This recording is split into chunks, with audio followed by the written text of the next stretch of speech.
Bismillahirrahmanirrahim. Assalamualaikum warahmatullahi wabarakatuh. Selamat siang, salam sejahtera bagi kita semuanya. Shalom, Om Swastiastu, Namo Buddhaya, salam kebajikan. Salam Pancasila. Merdeka! Merdeka! Merdeka!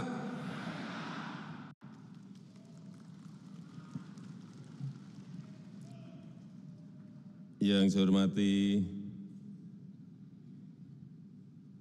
Presiden kelima Republik Indonesia, sekaligus Ketua Umum PDI Perjuangan, Ibu Profesor Dr. Hajah Megawati Soekarno Putri.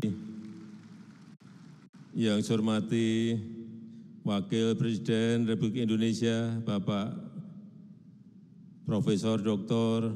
Kiai Haji Ma'ruf Amin. Yang saya hormati Ketua DPR RI, Ibu Puan Maharani. Yang saya hormati Pak Sekjen beserta seluruh jajaran DPP, DPD, DPC, serta fraksi yang hadir pada sore hari ini, dan seluruh keluarga besar PDI Perjuangan yang saya hormati. Dan yang saya hormati para menteri Kabinet Indonesia Maju yang tidak bisa saya sebut satu persatu. Yang saya hormati para Ketua Umum Partai,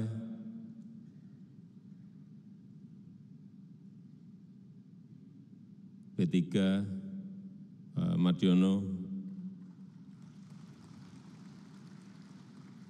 Partai Hanura, Pak Usman Sabtaodang. Beliau ini sering ngadep saya. Pak Haritanu Sudibyo, Perindu, Bapak Ibu sekalian, hadirin dan undangan yang berbahagia. Tema di Rakernas keempat PDI Perjuangan saat ini sangat relevan dengan keadaan yang kita hadapi, yang bukan sesuatu yang sangat gampang, tapi betul-betul sesuatu yang tidak mudah untuk diselesaikan, karena ini menyangkut ancaman perubahan iklim. Nyata dan sangat kita rasakan dalam kehidupan kita sehari-hari saat ini. Kenaikan suhu bumi, kekeringan di mana-mana, kemarau panjang, sehingga menyebabkan gagal tanam, menyebabkan gagal panen, dan super El Nino yang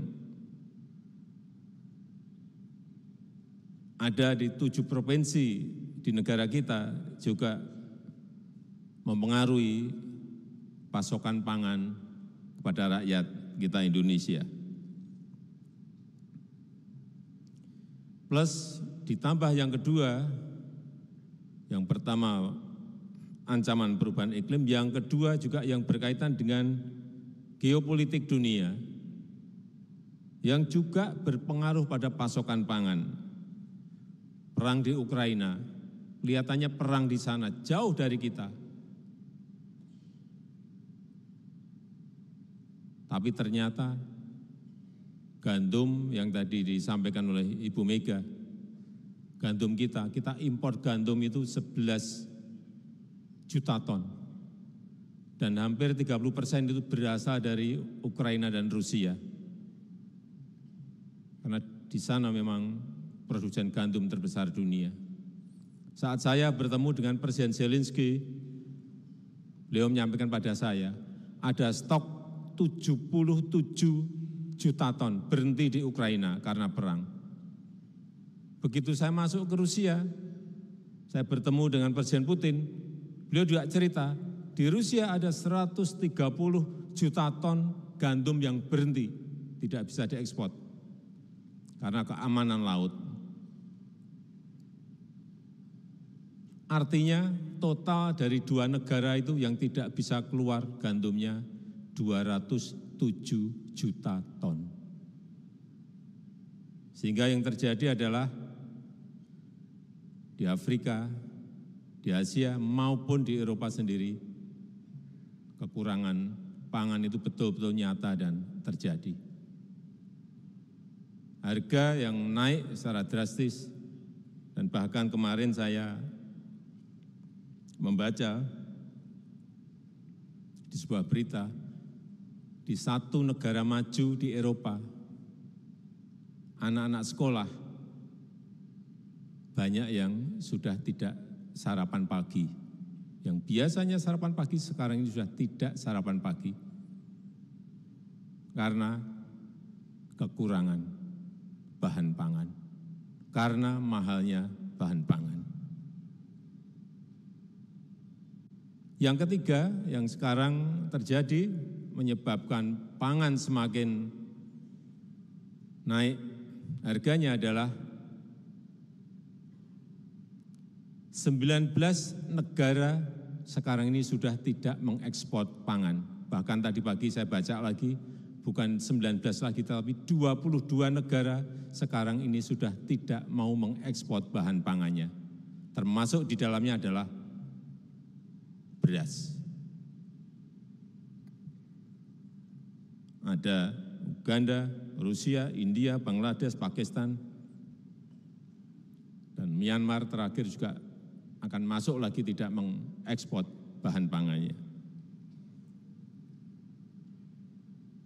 Betapa nanti kalau ini diterus-teruskan, ini akan semua harga bahan pokok pangan semuanya akan naik. Sehingga sekali lagi, saya sangat setuju apa yang tadi disampaikan oleh Ibu Ketua Umum, Bu Mega. Semuanya setuju. Dan lebih setuju lagi apa yang disampaikan calon presiden Pak Ganjar Pranowo. Tadi saya bisik-bisik ke beliau, Pak, nanti habis dilantik, besoknya langsung masuk ke kedaulatan pangan. Enggak usah lama-lama.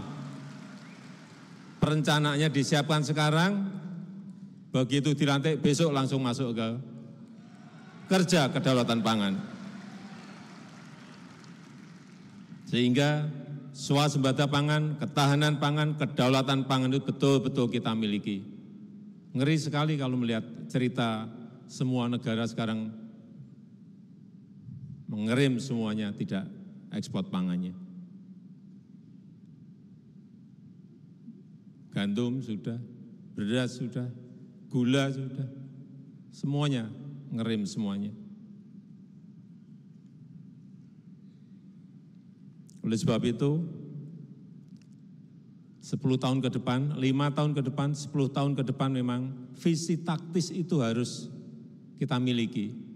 Bukan visi misi yang terlalu bagus di awang-awang, tapi visi taktis, rencana kerja detail harus kita miliki.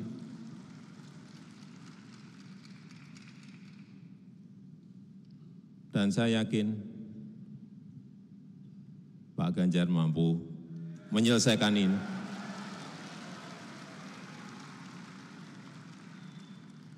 Kita tahu penduduk kita sudah 278 juta.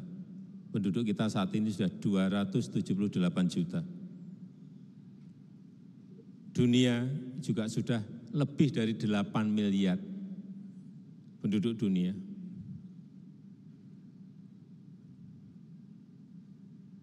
Dan akan terus bertambah. Di tahun 2030 diperkirakan sudah mencapai 310. Karena pertumbuhan penduduk kita 1,25%, kenaikannya per tahun. Artinya sekali lagi, pangan menjadi kunci, seperti yang disampaikan oleh Bung Karno. pangan merupakan mati hidupnya suatu bangsa, itu betul sekali. Beliau sudah melihat kejadian yang sekarang ini kita alami. Sekali lagi, 5 tahun ke depan, 10 tahun ke depan, visi taktis itu harus kita miliki. Plan yang detail, rencana yang detail itu harus kita miliki. Sehingga jelas berapa waduk yang harus kita siapkan, berapa embung yang harus kita siapkan, berapa kilometer irigasi yang harus kita siapkan. Rencana detail itu ada, dan kapan itu bisa kita selesaikan. Karena waduk kita mungkin sampai tahun depan baru akan tambah kira-kira 61 waduk. Total waduk kita kurang lebih nanti plus 230 berarti kurang lebih 300-an waduk. Masih sangat kecil sekali kalau dibandingkan dengan Korea, dengan Cina, belum ada 10%-nya kita. Artinya masih perlu kerja keras untuk menyelesaikan infrastruktur yang berkaitan dengan pangan yang kita miliki. Saya rasa itu yang ingin saya sampaikan dalam kesempatan yang baik ini, dan saya tutup. Salam Pancasila. Merdeka. Merdeka. Merdeka. Terima kasih. Wassalamualaikum warahmatullahi wabarakatuh.